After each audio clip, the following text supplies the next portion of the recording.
esta Eucaristia na manhã deste domingo, querido seminarista Leandro, queridos coroinhas, querido ministro Fábio, povo de Deus, você que nos acompanha juntamente com as redes sociais de nossa paróquia, na página do Facebook e no canal do YouTube. Nós estamos percorrendo este caminho de júbilo, de glória, de alegria, juntamente com o ressuscitado. Estamos nesta terceira semana, iniciando esta terceira semana, de 7 semanas, que ao total vão culminar em 50 dias de júbilo, em honra do Cristo ressuscitado.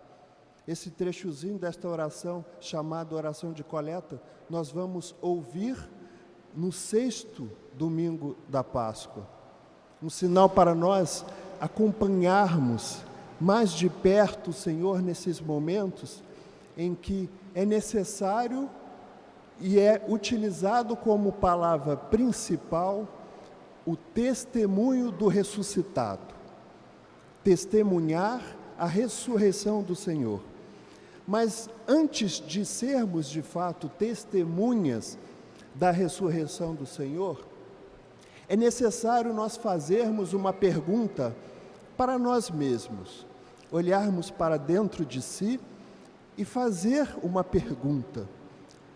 Para nós, o que é a ressurreição? O que significa a ressurreição? Crer hoje na ressurreição, o que molda o meu interior, a minha vida?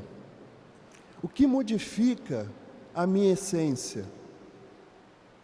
Isso que nós estamos celebrando, que aconteceu há mais de 2000 anos, ou quase 2000 anos. Essas perguntas são importantes e pertinentes, porque a ressurreição, meus irmãos e irmãs, não é somente acreditar que Jesus está vivo.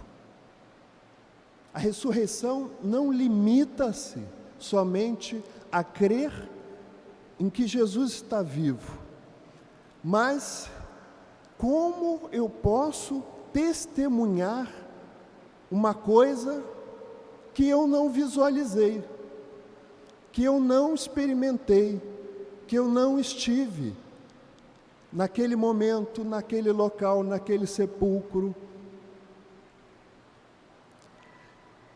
Interessante, e essas perguntas elas devem ser respondidas por nós que trazemos estas perguntas, esses questionamentos. Porque a ressurreição é exatamente o ponto central da nossa fé, do cristianismo.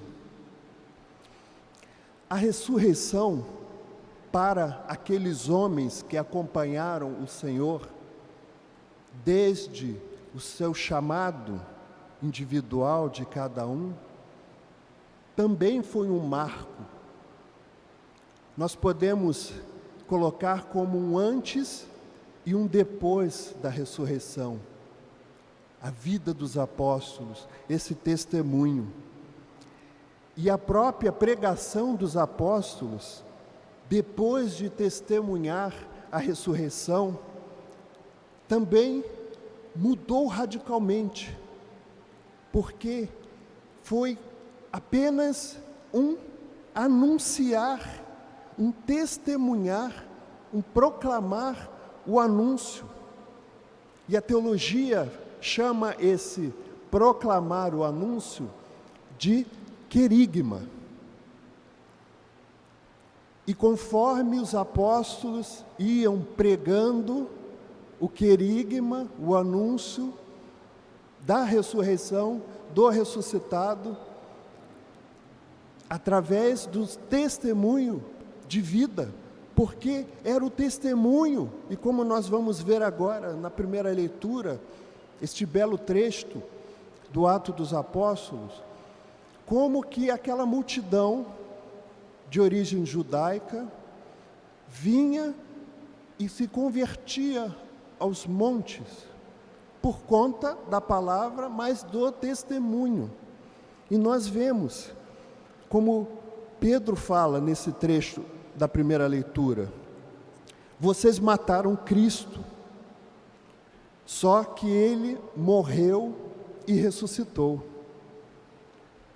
Bem verdade que vocês eram ignorantes, não sabiam o que estavam fazendo, diz o texto.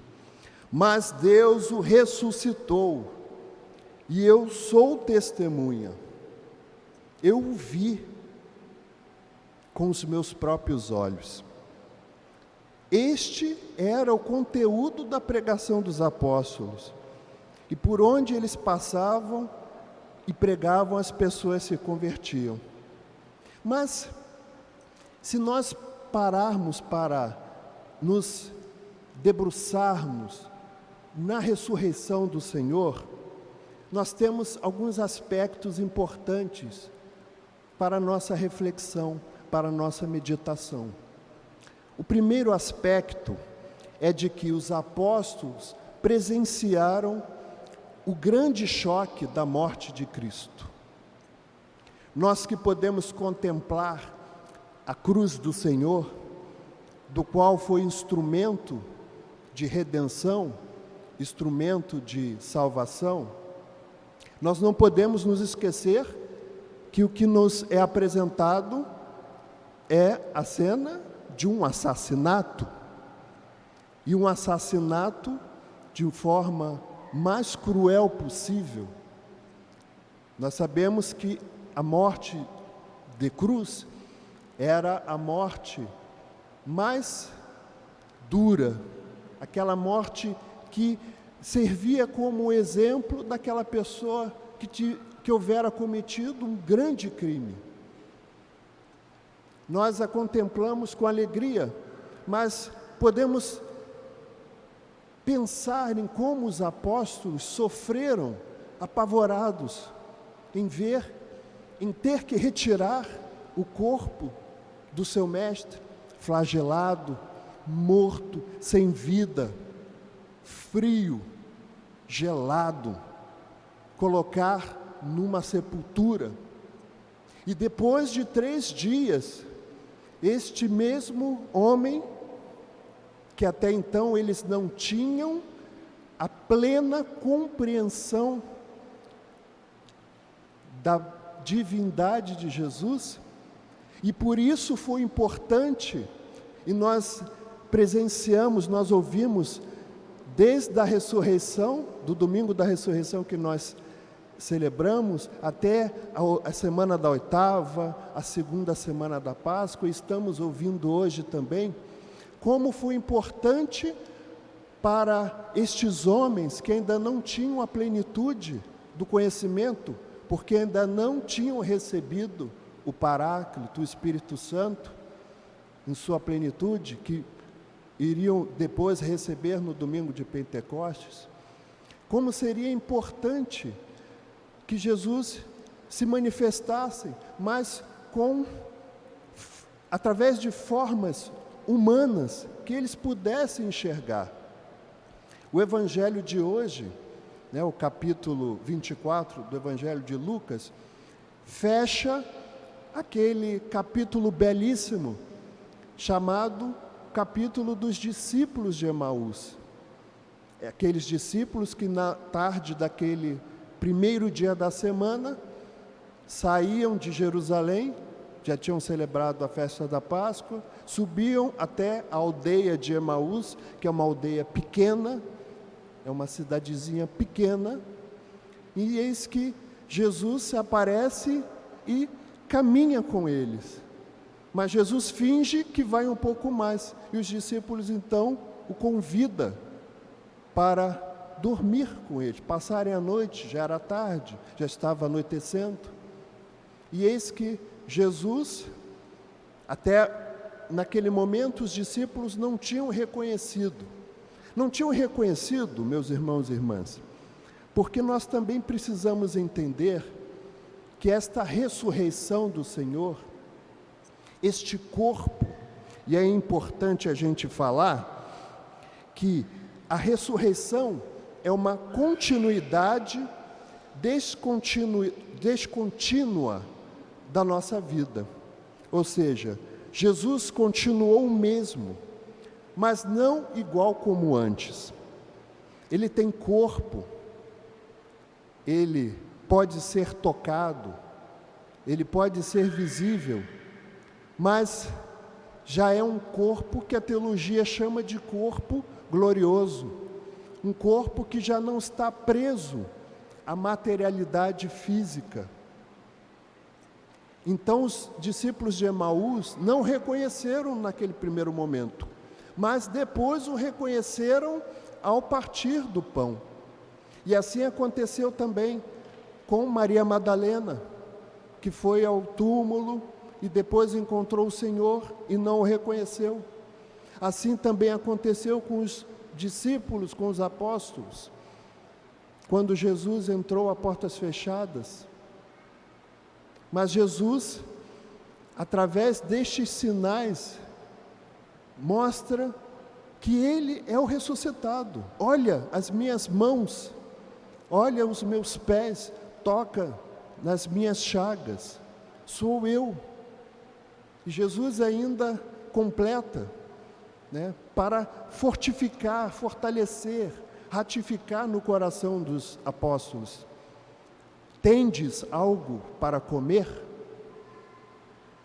E Jesus come com eles também. É muito bonito, é muito bonito.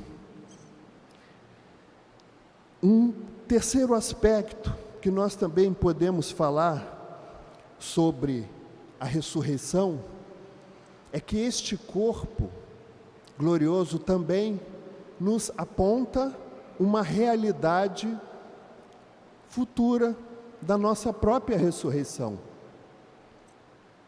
Nós sabemos que, pelo pecado de Adão e Eva, a morte entrou no mundo.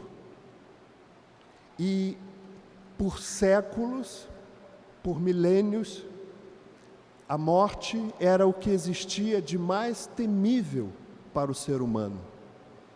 Tanto que os antigos de origem judaica, o próprio judaísmo, considerava que as almas iriam para um local chamado Sheol, que era um local de escuridão, um local onde não se contemplava nada, mas se vivia apenas a esperança de que o Salvador, de que o Messias pudesse vir resgatar. Mas a ressurreição do Senhor nos projeta para uma realidade futura.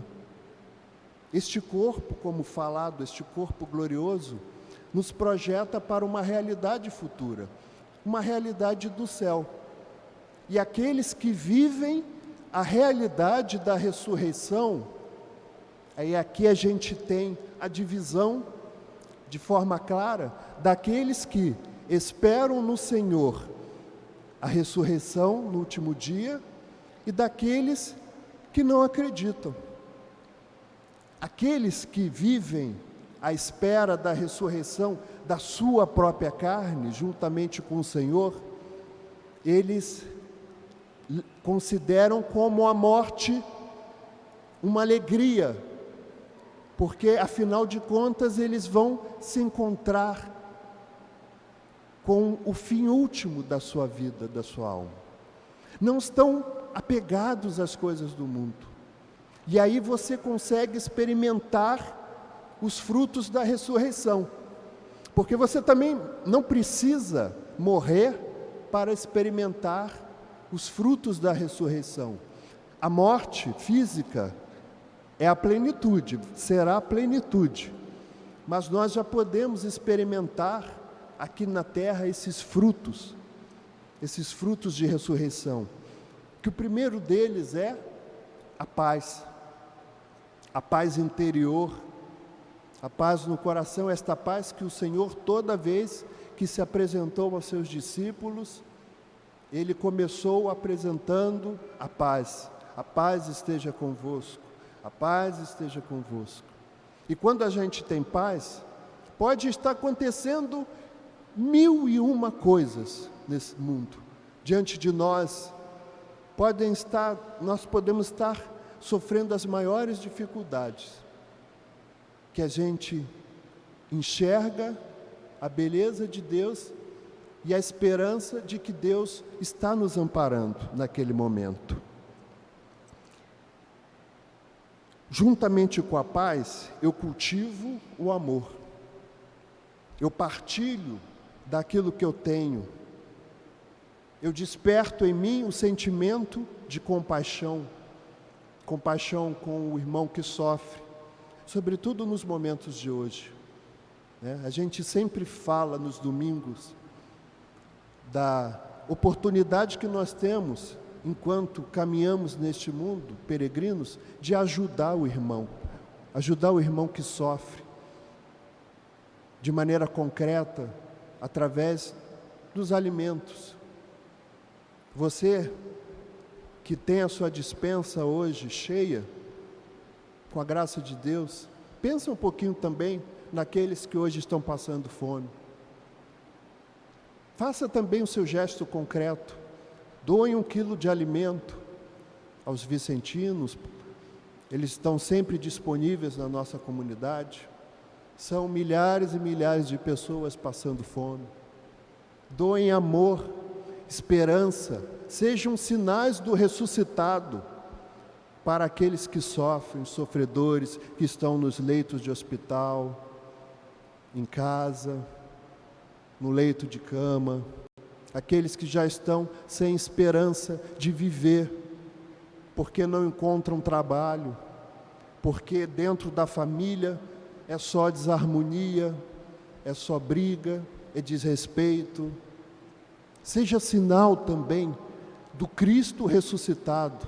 Leve a essas pessoas que vocês conhecem, nas suas famílias, no seu ambiente de trabalho, na sua vizinhança. Leve a luz, levem a luz do ressuscitado.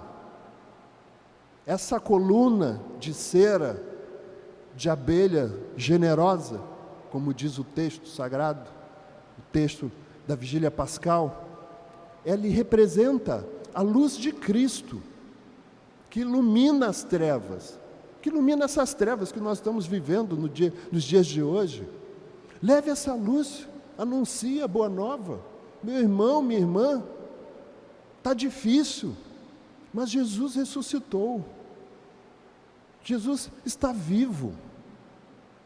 A morte não tem a última palavra sobre as nossas vidas. Ainda que tudo pareça ser contrário, ainda que tudo se direcione para o abismo, Deus está nos esperando de braços abertos e nos carrega pelos braços. Que nós possamos, neste 3º domingo da Páscoa, sairmos daqui curados, restaurados, libertos, renovados, para enfrentarmos essa vida que nos espera aí fora. E, sobretudo, sermos como esses apóstolos. Levar o Evangelho, pregar o Evangelho e sermos testemunhas do ressuscitado. Assim como, para terminar, Paulo, na 2ª leitura, nos advertiu: aquele que diz que ama o Senhor, mas não guarda as suas leis, não guarda os seus mandamentos, falta com a verdade. Que nós possamos aderir de maneira plena e irrevogável ao Senhor, que nos espera de braços abertos. Louvado seja nosso Senhor Jesus Cristo. Para sempre seja louvado.